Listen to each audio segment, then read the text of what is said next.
Welcome back to the IE427 Garage, everybody. Today we are back to work on the prototype Mark IV, and we're working on the dash, the glove box, and some under dash panels.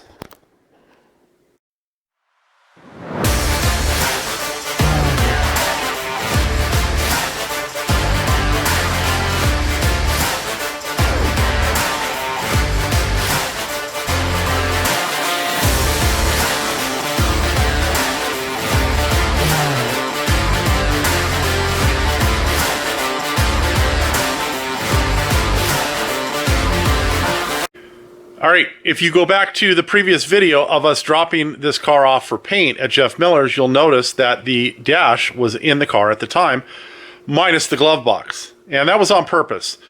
We wanted to make sure that the dash was in the right position as the body went on. And so once we got it back here in the shop, we of course took the dash off the car. And we're in the process of fitting the glove box. So the last 2 or 3 nights I've been, messing around here in the shop. I haven't been doing a whole lot of filming simply because I believe that this glove box could be better engineered. I mentioned on social media that we really ought to make the engineers that design this glove box have to put a few of them together. There are so many pieces that don't quite fit, that need to be clearanced. The hinge for it needs to be spaced so that it doesn't rub at the bottom or at the top. It's just, I'm kind of venting here, guys, but I've done more than one of these, and so at this point, it's not operator error. And so I can sympathize with a lot of you guys that have gripes about some of the parts that you receive from Factory 5, and this is one of them. I just wish that they had a little bit better fit and finish so that the holes lined up when you put the thing together, that the hinge mechanism worked properly, and that you didn't have to fart around with the locking latch that goes on to keep the thing shut. It doesn't kind of latch securely. There's too much play in it. There should be like a bumper provided or something that's going to keep the door closed, but yet allow you to lock the latch. So I don't want to go on and on about this, but I was just at my frustrations limit the last couple of nights, because every time I got to one of those points that it really started getting tedious, I just walked away. And that's what you're going to have to do too. I've done these before. I've done them in the padded dash. I've done them in the carbon fiber dash. They're the same. They're basically the same glove box, regardless of which dash you get. But it could be better. And so I call them as I see them. I'm probably one of Factory 5's biggest cheerleaders, but this needs work. And someone really ought to do a better job of getting this thing to fit properly. So we got it all done. And I think I showed you this on the last video where we did the carbon fiber dash for the 25th anniversary car. I set the key up a little different. I set it so it actually latches up and to the right rather than locking to the left. You can see that it's curved this way, so you bring the latch up that way. I actually bring it the other way. I just think I think it works better that way. And you can see we went ahead and we carpeted the inside of the back of the door on this one, just like we did on the 25th anniversary car. I've got some garbage in there I got to vacuum out, but you can see the clearancing I had to do on the back here so that this hinge would close all the way. I had to do it on both sides. You can see the notch right there. These things could be easily remedied. And it's a plastic molded box. I mean, change the mold a little bit and clearance it the way it needs to be done, and a lot of these problems go away. The holes don't line up between the actual dash itself and the glove box, so they have to be drilled out in clearance. And then you kind of have to shift the door over to one side. And if you don't know that when you put this thing together the first time and you epoxy your hinges on like they tell you to, then your door is shifted over to the wrong, to the wrong end. And so you got to be very careful. Take your time when you're doing this. Remember, this isn't a race. So take your time putting all this together and do it right the first time so you don't have to take it all apart, or worse yet, have to order a brand new box in order to get it done right the second time. So we're going to go through, this is the time that I'm going to go ahead and I'm going to clock all of the gauges. You can see our tachometer is just a little bit twisted to the left. Our speedometer is pretty good. Most of our gauges are pretty good, but some of them are tipped a little this way, some are tipped a little that way. It wasn't important up until this point, but this is the last time that I want this dash to go on the car. And so now is when I'm going to go from the backside. I'm going to tidy up any of the tie wraps for the wiring, and I'm going to do the same thing back at the car so that once we plug this in, everything's going to be tucked up out of the way of the dash, and we're not going to have a whole lot of wires hanging down. Now we will have some. And those some wires are going to be the wires, for instance, that we're going to be using for the seat heaters. Those have separate switches on them, and those switches are going to actually mount in our under dash panels. And so those are going to stay loose until we get the under dash panels powder coated. So I'm going to fabricate those under dash panels in this video, and then they will go out for powder coating, and then they'll get installed once the body is put back on the car and we're ready to get everything buttoned up. Now, they may go in before we get the body back from Jeff. It'll all depend on timing. I've been holding off on taking this last batch of stuff to the powder coater because I want to make sure we get every part that we need sent to the powder coater and not have one little straggling piece that gets forgotten and have to pay a premium to get just a single piece powder coated. So that's what I'm kind of working towards. I want to take everything all at once and not have to worry about taking just one piece to the powder coater. So I'm going to get the car up a little higher on the lift. I'm going to get the dash put back in place, and I'm going to start fabricating those under dash panels. All right, this is why we really want to pre-fit everything, guys. We're fitting the dash back in now that the glove box is mounted. And on both sides, our grab handle is going to have to be redesigned.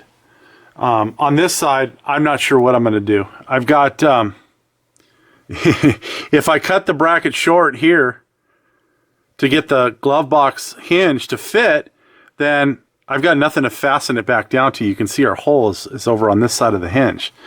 Now, when I drilled the holes for the grab bar, I purposely spaced them away from where the hinges were going to be, right? Makes common sense. But I didn't account for this. And I've never done one of these grab handles with a glove box. So this is all a learning experience. So probably what I have to do is I'm going to have to cut this back here. And then I'm going to have to come off of this bar and out, and then have some type of support run from the back of the dash here over to where our bracket is going to have to tie in. It's the only thing I can think I can do. On the other side, I think I'm going to be able to just trim the bracket back. So, for instance, the bracket ends just past the hinge right here. And I think I can pull it back just enough to get my bolt for the grab handle to come through. And then hopefully the hinge will still work, but it's all speculation at this point. I think what I'm going to do right now is I need to just get the parts into powder coating. So I'm probably just going to take our mount off for our grab bar, get it out of the way, and then work on getting my under dash panels squared away. No, I can't even do that. Because if I make my under dash panels and they're at a different angle than the grab bar, then they're not going to fit. I don't know. I don't know what I'm going to do. I've got to do something, obviously. But I certainly don't want to take that glove box apart because it's such a royal pain in the ass to take it apart. And I've got everything fitting just right. I may just walk away from this for a day or two because my frustration level on this has just reached peak frustration. I'm dealing with a wiper switch that doesn't self-park, and I can't find anything wrong with the way it's been wired, so it's got to be the switch. I do know that the switch, the orientation is upside down, so off is on and on is off, and it just... It's one of those things you just kind of have to deal with and kind of chuckle, because you know all the parts are made in China, and there's not a damn thing I can do about it. So short of ordering another switch from Factory 5, the owner may just have to deal with the wiper switch not parking, and he may have to order one later and see if he can get it to work then. But the last one worked just fine that we did on the 25th anniversary car, so that's kind of day I'm having. I'll check back with you guys when I've got something else to show you. All right, everybody, it's the next evening. My anxiety and frustration level has subsided just a little bit.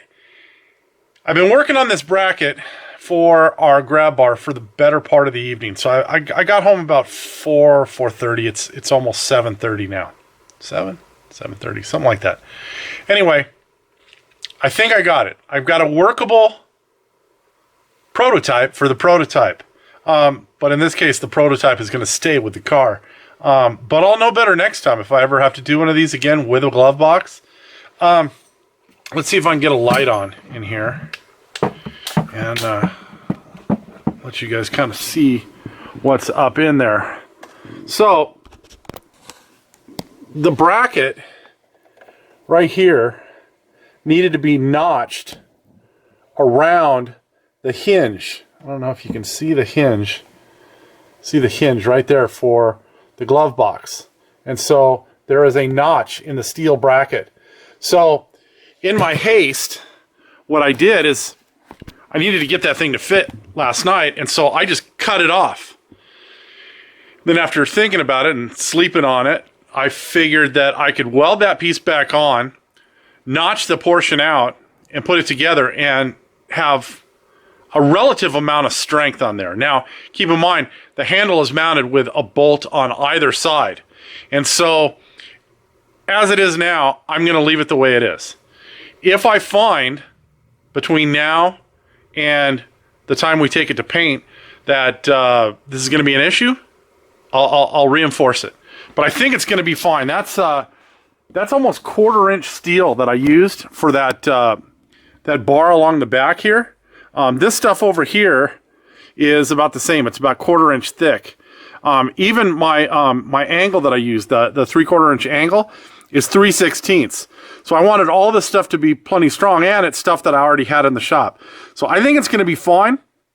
But at least now, what I can do is I have a final position for the dash. So now that I know exactly where the dash is going to go, tomorrow night I can make those under dash panels, get them all drilled for all of the 12-volt and USB outlets and the switches for the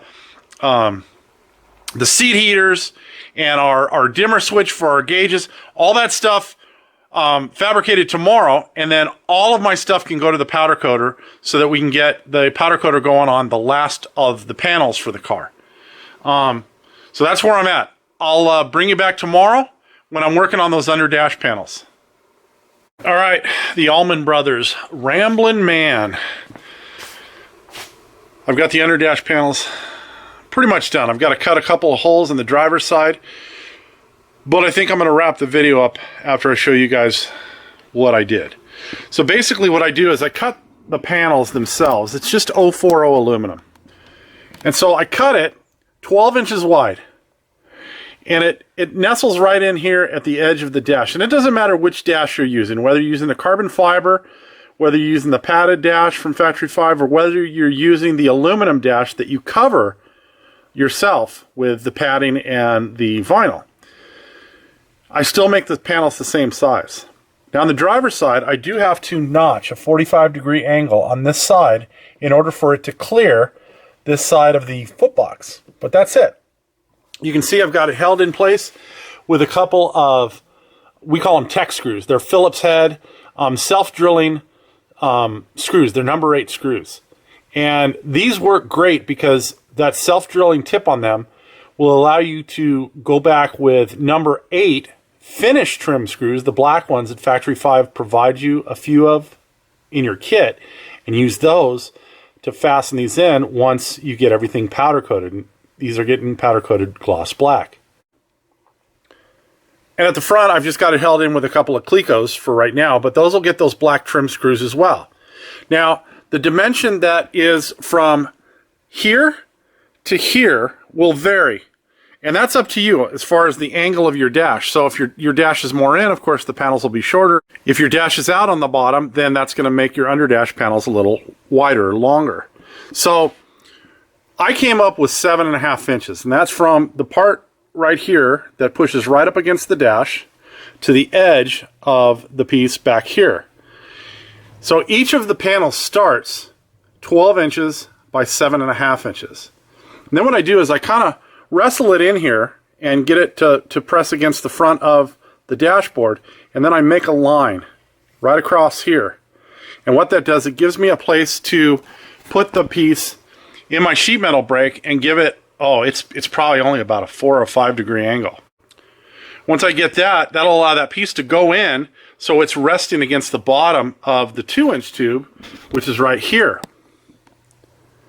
And so once I've get it resting against here, then what I can do is I can take a black marker and I can mark it right here, and then I can draw a line all the way down, and that's going to be my second bend.